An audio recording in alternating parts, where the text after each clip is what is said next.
Guys, today we will talk about how to fix or how to solve the problem of too many requests on YouTube.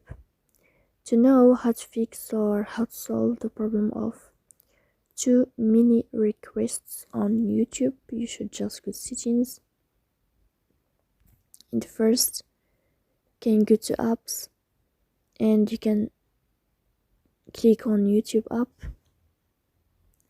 Then you can click on first stop and you can click OK.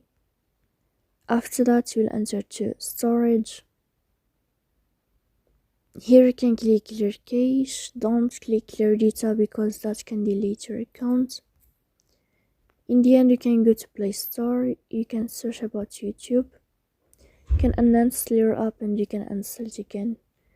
So please don't forget to support us by like and subscribe. See you next time in another video.